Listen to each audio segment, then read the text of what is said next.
Why choose this over a mass market, full line production Class C RV? Or even a Class B van chassis? Well, it all comes down to ruggedness and durability. Before conversion, this was an Dorado Busworks Aerotech 240 Shuttle. What that means is that it not only has the big Ford V10 up front, automatic transmission in the middle, and dual rear wheels out back for stability, but it's a 14,000 pound GVWR, meaning you get the heavier duty suspension on it as well. These, originally intended as shuttle buses, are just built to such a higher standard than your traditional Class C RV, motorhome, Class B, any of that. Because these are meant to have service lives measured in decades and hundreds of thousands of miles. And they're all built to be run by the lowest common denominator operators. So they have to be tough. Like, it's a full ladder chassis all the way back. Steel ribbed structure underneath the fiberglass. And the fiberglass is honeycomb reinforced, 1.25 inches thick all the way around. It's not 1/4 inch plywood with aluminum siding. And the roof is one piece. So no worrying about your elastomeric coating or having to re-rubberize your roof every 2 or 3 years, or worrying about driving over 65 miles an hour and having your seams start to split. It's a really, really tough shell that allowed the upfitters of this to build a really, really stout vehicle inside of. Like that ladder, 300 pound load rating on that, right into the shell. That roof rack on top, that basket has about a 400 pound static load capacity, which means you can really pack some extra stuff up there. The solar panels on the roof, all of it is set into that fiberglass and sealed so you won't have to worry about leaks like a traditional flat rubber roof. Even the windows, being a shuttle bus, they're double weather stripped inside and out. And if you want ventilation, they're still all split, so the top windows open up for better airflow inside. We've got the privacy curtains down right now, and they are nicely tinted to keep everything as comfy as possible inside. Honestly, the biggest exterior modification that was made to this was right here. The removal of the bus door and the addition of an RV door. You can see the original square frame where they then took the bus door out, reinforced the structure, and put in the smaller RV swing door. Even underneath here, there's a little step set in right there that you can pull out to make it that much easier to step into and out of. As for visibility, this thing was designed to pick up passengers. So you've got an additional window here to make seeing forward in your blind spot easier. This passenger mirror is pushed all the way out onto the fender.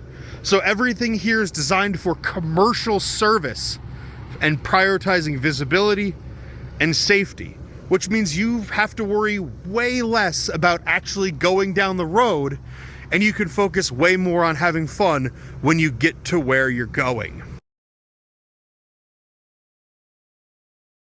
For hanging out and living in here, we'll go over the comfort, entertainment, and appliance side of things. First and foremost, if you're parked, hanging out, this here, AM, FM, XM, and Android Auto, Apple CarPlay, this little guy does everything. And even when you put the vehicle in reverse or manually select it, you can pull up your backup camera, which is definitely nice.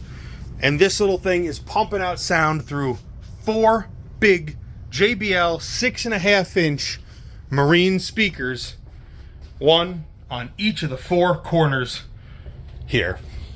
Now, in addition to that, you've got charge ports absolutely everywhere. I mean, USB up front with the driver, the line ins for your Apple CarPlay and Android Auto. Here on the side of the couch/pull-out bed, you've got USB and USB-C chargers here on both sides, as well as standard wall outlets with USB ports up here and on the back of the inverter. For comfort, if you kick on the breakers down here, you can hit the AC up here. Now this is a Coleman 8000 series roof mounted AC with heater as well, so it can do both, as well as just recirculating air acting as a fan. You need to get air out, got a roof mounted vent fan there, and to push a little extra air around, we got this guy up here, swivels, does all the things. Now for the fun stuff. Let's say you're entertaining. You want to make a little bit of food, heat some stuff up, you know, air fry some wings or some nuggies or what have you. That right there is a Panasonic Genius all-in-one. That little box does literally everything. It can air fry, it can broil, it can microwave, it can bake like a standard oven. We haven't even run it yet, so we still have all the books, all the foam and everything just ready and waiting for you. Down below is a really cool fridge and freezer. It's like a tiny chest freezer. Now it's a dual mode, dual zone, and uniquely dual power. So these here is AC in and DC in, depending on if you're running line voltage or generator, or you're running off the lithium-ion battery pack or the bus's own electrical system, the engine and the alternator. Now, this slides out even further here, so you can get it completely clear, and then you've got your two zones. When it has power, they are both illuminated, and with this control panel down here on the front, you can dial in what temperature you want, what side to be at. It'll do a hold temperature mode, a fast chill mode, all sorts of cool stuff. And if you need a little extra room, this goes completely out of the way, or if you put it halfway in, you hear it lock, and it gives you a little extra shelf space to like set stuff down or prep stuff. Now, when you're done air frying your wings and you get your cold stuff out of the fridge, let's say you want to heat up dipping sauce or make some homemade nacho cheese. This is an induction cooktop. So the beautiful thing with an induction cooktop is it is the most efficient way to heat a pan, so long as it's magnetic. And since it heats the pan directly through a magnet, you can have a hot pan on here, pull it off, set it in there, and then you can touch it. And while it won't be particularly comfortable, it won't remove the skin from your hand, which is real nice. Other than that, crank the tunes, get the AC going, make some food. Just a good place to hang out. And if you don't feel like sitting on the couch here or pulling it out into a bed, you have a full 42-inch live edge walnut bar top with 3 bar stools that lock against the wall. So, good place to chill. Underslung 35-gallon gray water tank with a remote dump. Just above it is your fill for your fresh water for a 60-gallon internal fresh water tank. Just behind the driver's seat are a few of the controls for it. You've got your water pump controls here, fresh water level here, which illuminates the tank so you can see the water level in real time, and that's your gray water dump. As for the kitchen sink, you got a deep bay kitchen sink with rails for your cutting board, your rinse rack, and your drying rack there. Pretty standard fare stuff, wand, sprayer, all that. And this is your filtered fresh water spigot. So, up underneath the sink, you'll see the usual stuff, lines going in, the PEX, red and blue, that main drain line going to that underslung gray water tank. And that guy right there is a charcoal filter. So you always have additionally filtered drinking water coming out of that spigot there. Here in the bathroom, integrated floor drain, again, going to that underslung gray water tank.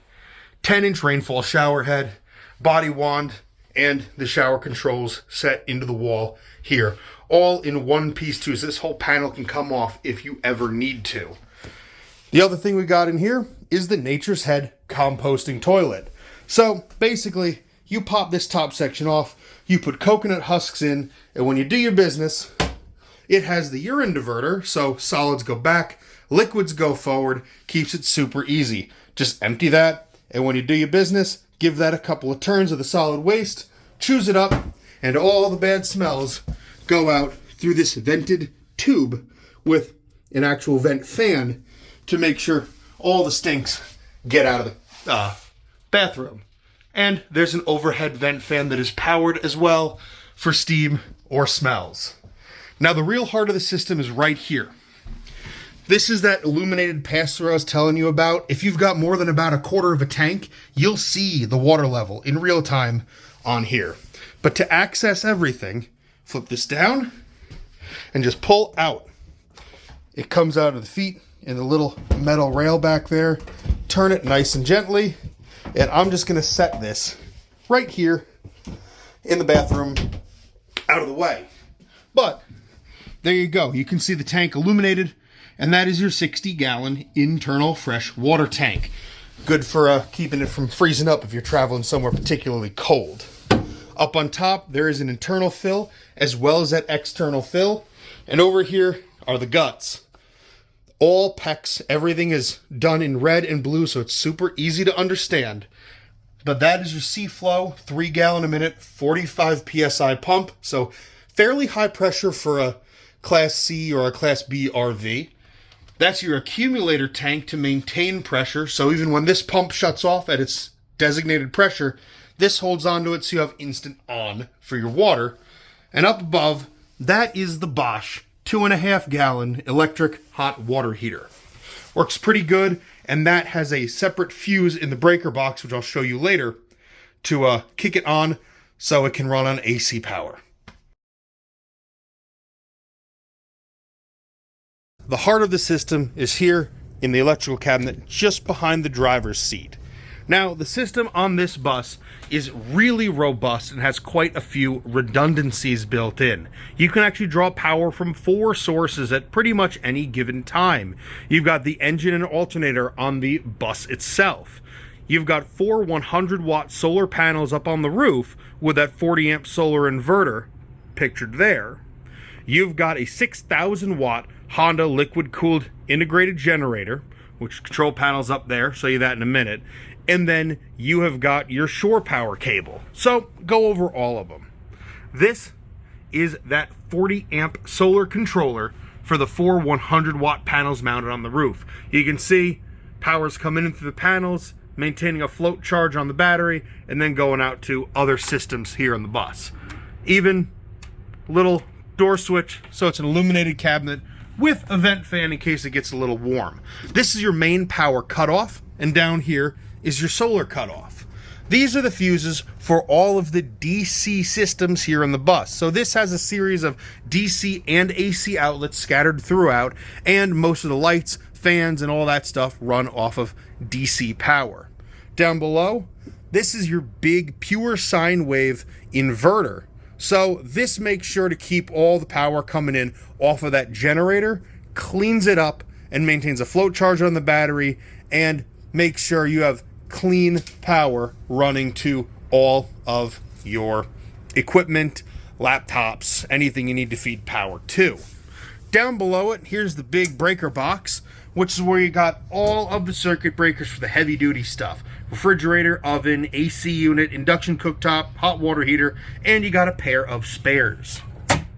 Next to that there is the automatic transfer switch. That allows for switching of power from bus to generator to solar to shore power line in. And that's it cable down there. I'll show you that when we step outside in a second. Now let's say it's a little dark out like it is today and you need to kick on that Jenny. All you got to do, hold that down, and as soon as it goes red, it's running and it is established in idle. Now, give it just a second to bring charge in, and you'll start to hear things moving. Now we've got its timer up there, ticking away 1/10 of an hour.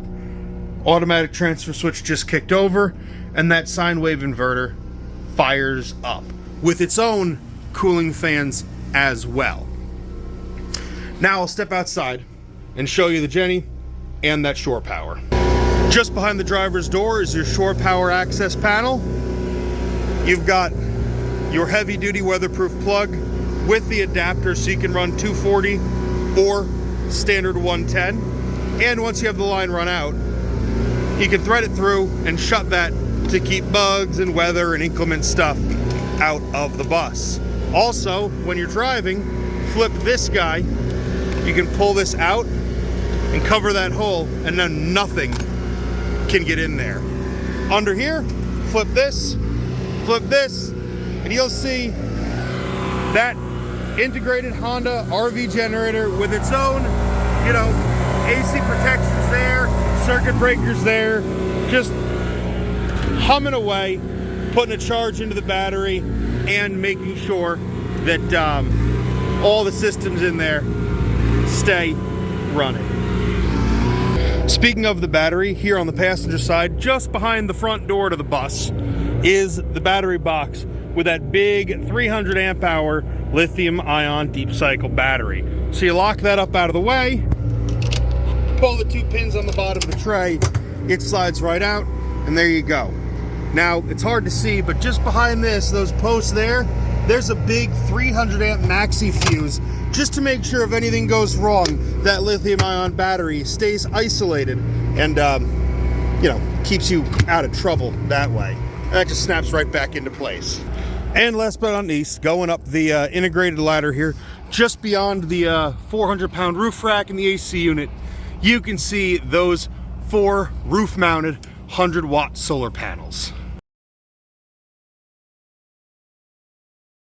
Quick minute-and-a-half pre-trip, just to make sure this thing's ready to roll for your next adventure. 12-volt batteries here. Make sure your connections are good. These run out to the power splitters. Washer fluid can be added here. Engine oil can be added there. Check your transmission fluid here and add if needed. Air filters up under there. Engine oil dipstick is here. Brake fluid reservoir, coolant reservoir, power steering reservoir. And this one, since you can't see through it like the others, has a dipstick to verify quantity and condition of fluid. Moving around, you'll see these are Hankook Dynapro LT tires. These are a high-ply sidewall commercial rated tire because this is designed to run 65 PSI for the front singles and 80 PSI out back in those duals. And in case you ever forget that, there's a very helpful reminder right here on the door that also shows the GVWR being just over 14,000 pounds. Other things to make sure buttoned up, this is your shore power door. It locks, and make sure this little flap is closed to keep the wind out. Down here for your generator box, make sure these are latched so it doesn't fly open. Add fuel right back here on the driver's side. This used to be a shore power cap, but everything got moved to that electrical panel up front, so now this is just pretty much permanently closed off. You can unlock it and open it, however, if you want to. Tail lights on the back are all single piece units, so these rubber grommets surrounding them, you can just pull these and pull the whole thing out if a light is bad, and you can just plug in a brand new one. This is that fill for that 60-gallon fresh water tank. Just make sure that's locked and you'll be good to go. Down here, 35-gallon gray water tank with that remote dump, so just double check that the dump valve is in the closed position before you leave so you're not draining water going down the highway. Last thing, make sure this is that lithium ion deep cycle battery.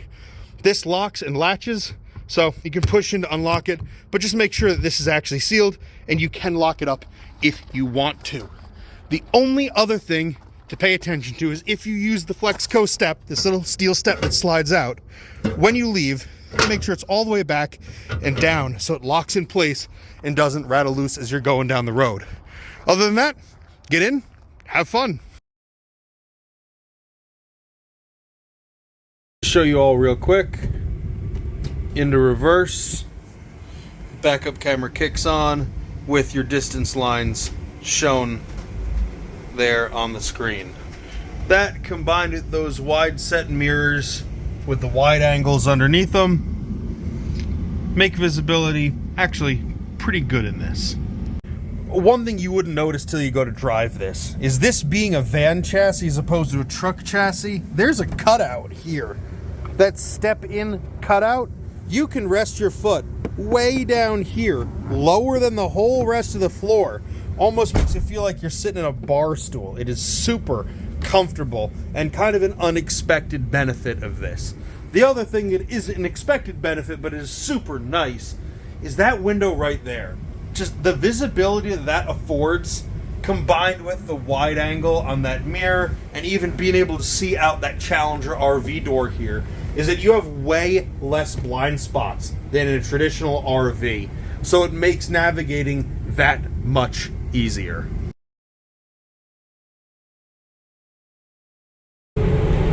Let's let that V10 eat.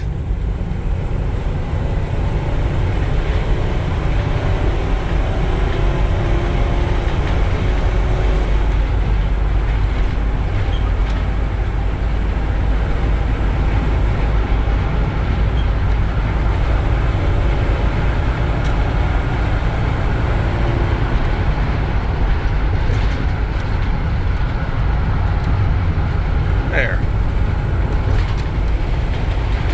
Up to cruising speed pretty handily. And as soon as we're clear of some of this traffic, I'll set the cruise control at a true highway speed of like 75. Give you an idea of how it goes. Making our way out of the traffic here in the city of Tucson. It's a decent cruising speed sitting there. Just a touch above 70, moving with traffic. Even over all the bumps and imperfections in the road, I really want to point out, like, there's wind noise for sure, but there is no body panel flutter or roof flutter in this thing at all, like you'd expect from a Class C, you know, a standard Class C RV. And if you need to get up and get out of your own way, that V10 does a pretty good job of it. Like, here we go. There's cruise set at normal West Coast highway speeds. 3,000 RPM, just under 80, and we're humming right along. And this will comfortably sit here for thousands of miles. You don't have to worry about stressing the engine or the body. 11-foot clearance still means that you've got, you know, room to spare under most highway bridges or overpasses. So let's even take it around one of the more difficult things you might have to encounter. Let's say you messed up your turn here and you need to actually go back the other way, make a U-turn. Even with this roundabout here in the middle, you can complete this in one steady turn. No 3 points needed. Pretty easy to drive, this thing.